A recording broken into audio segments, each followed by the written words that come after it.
I had a friend once called Maudsley who went to the bad and has just been serving his time in Pentonville.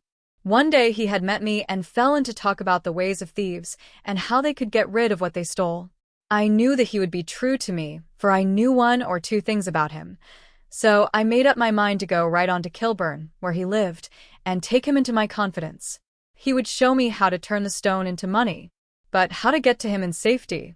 I thought of the agonies I had gone through in coming from the hotel.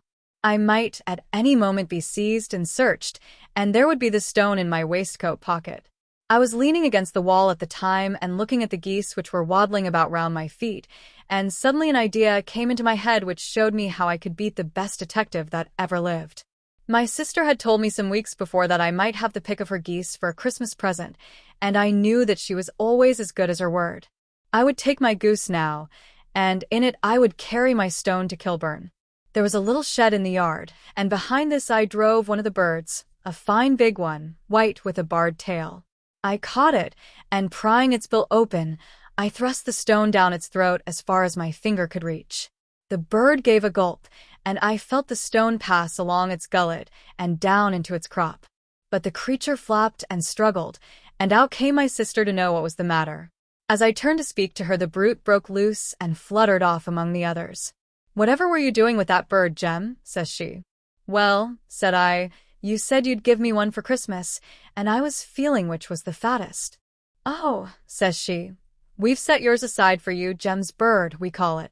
It's the big, white one over yonder. There's 26 of them, which makes one for you, and one for us, and 2 dozen for the market."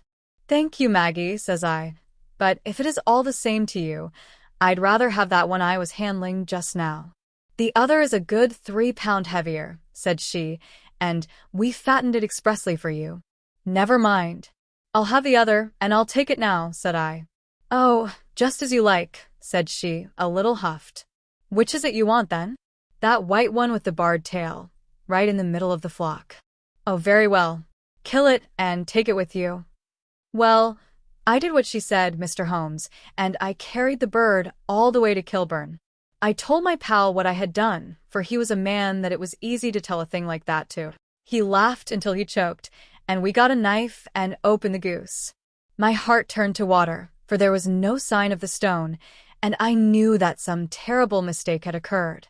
I left the bird, rushed back to my sister's, and hurried into the backyard. There was not a bird to be seen there. "Where are they all, Maggie?" I cried. "Gone to the dealers, Jem." "Which dealers?" "Breckenridge, of Covent Garden." "But was there another with a barred tail?" I asked. "The same as the one I chose?" "Yes, Jem. There were 2 barred-tailed ones, and I could never tell them apart." "Well, then, of course I saw it all, and I ran off as hard as my feet would carry me to this man Breckenridge. But he had sold the lot at once, and not one word would he tell me as to where they had gone. You heard him yourselves tonight. Well, he has always answered me like that. My sister thinks that I am going mad. Sometimes I think that I am myself. And now I am myself a branded thief, without ever having touched the wealth for which I sold my character. God help me! God help me!" He burst into convulsive sobbing, with his face buried in his hands. There was a long silence, broken only by his heavy breathing and by the measured tapping of Sherlock Holmes' fingertips upon the edge of the table. Then my friend rose and threw open the door. "Get out," said he. "What, sir?" "Oh, heaven bless you!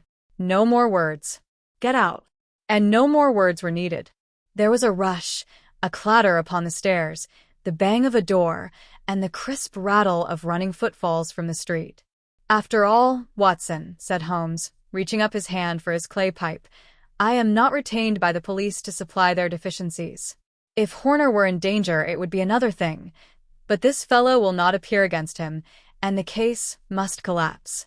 I suppose that I am commuting a felony, but it is just possible that I am saving a soul. This fellow will not go wrong again. He is too terribly frightened. Send him to jail now, and you make him a jailbird for life. Besides, it is the season of forgiveness. Chance has put in our way a most singular and whimsical problem, and its solution is its own reward. If you will have the goodness to touch the bell, Doctor, we will begin another investigation, in which also a bird will be the chief feature.